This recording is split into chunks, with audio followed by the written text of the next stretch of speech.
ये कट पीसों को समझने की आवश्यकता है। यहाँ का वो अबू आजमी हरामी साला वो बोलता है कि जब औरंगजेब भारत में आया तो इस देश की जीडीपी 28% थी। हरामी के बच्चे भरवे, जब औरंगजेब आया यहाँ तभी उसको पता था कि भारत की जीडीपी 28% है, इसलिए वो यहाँ पर भीख मांगने के लिए आया था, कुछ लेके नहीं आया था। जेब को लेकर राजनीति कर रहे हैं, उनको भी मैं बता देना चाहता हूँ, अगर ये आपका जीजा साला या दामाद लगता है तो आप उसकी कब्र अपने घर में लगाइए। आवाज संभाजी नगर तक जानी चाहिए और जो औरंगिया कब्र के अंदर है उसके कान के पर्दे टूटने चाहिए। जय श्री राम, जय जय जय जय जय भवानी, जय जय जय जय जय शिवाजी, जय जय जय जय जय भवानी, जय जय जय जय जय शिवाजी। धन्यवाद। विश्व हिंदू परिषद, बजरंग दल, ओशिवारा जिला, यहाँ के सभी कार्यकर्ता का मैं हृदयपूर्वक आभार प्रकट करता हूँ कि आपने जो हिंदू समाज को जगाने का इस जिला में काम किया है, ये बहुत ही सराहनीय है। आज पूरे महाराष्ट्र में छत्रपति शिवाजी महाराज की जन्म जयंती सादर की जा रही है और आज ही के दिन हमने उस क्रूर शासक मुगलों का कटपीस औरंगजेब, इसकी कब्र को उधेड़ने का जो संकल्प लिया है वो बहुत जल्दी पूर्ण करेंगे हम। बजरंग दल एक बार जो बोलता है वो करता है।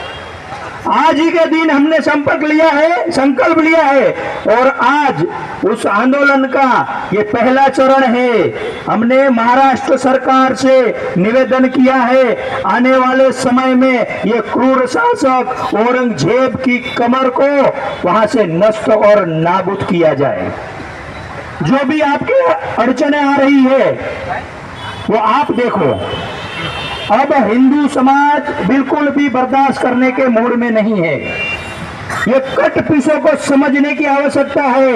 यहाँ का वो अबू आजमी हरामी साला वो बोलता है कि जब औरंगजेब भारत में आया तो इस देश की जीडीपी 28% थी।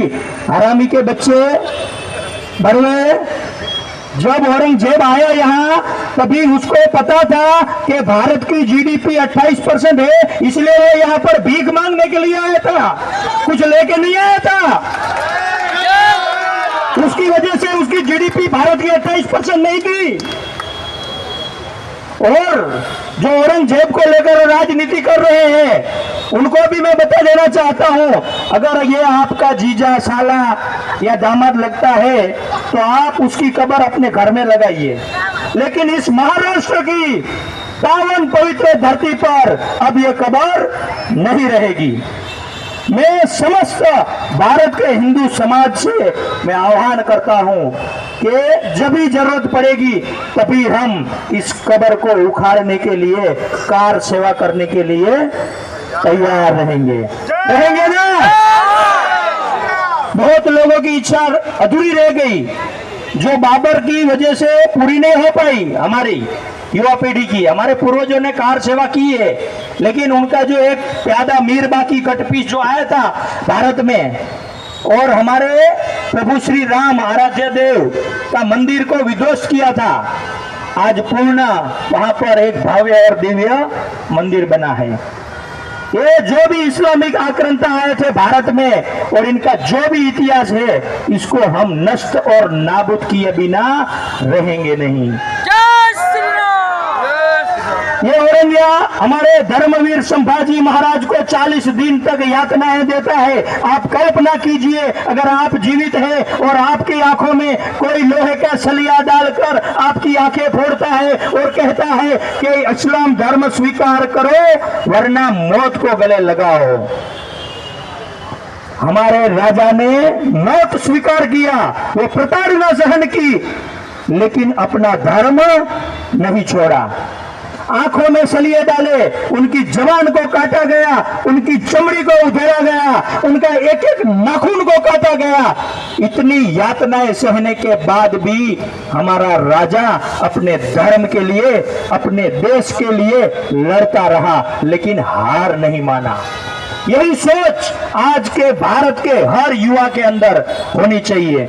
और ये जो दर्द है, जो हमारे राजा धर्मवीर संभाजी महाराज ने जो सहन किया था, वो आज हमारे दिल में हम महसूस कर रहे हैं।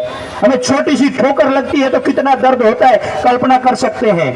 तो उनके साथ 40 दिन तक लगातार इन भड़वों ने बेरहमी के साथ जो यातनाएं की, उसको हम कैसे भूल सकते हैं। ऐसे औरंगजेब की कब्र को हम कैसे रहने दे सकते हैं महाराष्ट्र में। आने वाले समय में मैं हिंदू समाज से आह्वान करना चाहता हूं, ये आंदोलन का पहला टप्पा है, इसके बाद दूसरा होगा। अगर सरकार नहीं सुनती है तो ये आंदोलन और तीव्रता के साथ बढ़ेगा और संपूर्ण भारत को इस कब्र को हटाने के लिए आह्वान करेगा। और आने वाले समय में ये कब्र हटनी चाहिए। ये कब्र आज नहीं होती, लेकिन पूर्व की सुनोजित षड्यंत्र रचकर कांग्रेस सरकार ने ये हरामी की कब्र को एएसआई सर्वे में डाल दिया। ये आपको पता होना चाहिए।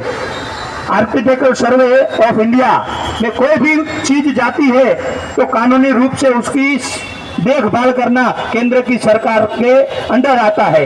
लेकिन उस वक्त कांग्रेस सरकार ने यह हरामी की कब्र को एएसआई सर्वे में डालकर आज सुरक्षित कर दिया।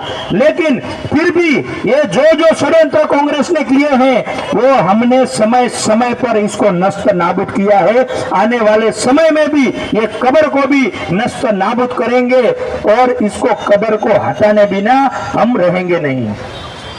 ये हम सबको समझने की आवश्यकता है। राजनीति करने वाले राजनीति करें, हमारा राजनीति से कोई लेना देना नहीं है। लेकिन विश्व हिंदू परिषद जहां पर भी खड़ा रहेगा, वहां देश, देव और धर्म के लिए खड़ा रहेगा, हमारी बहन बेटी के लिए खड़ा रहेगा, अन्याय के विरुद्ध हमेशा खड़ा रहेगा।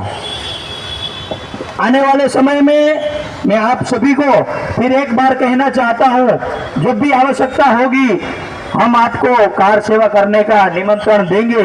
और मैं आशा करता हूं महाराष्ट्र की जनता से कि वो कार सेवा करने के लिए तैयार होगी। तैयार हो आप? तैयार हो आप? तैयार हो आप? धन्यवाद।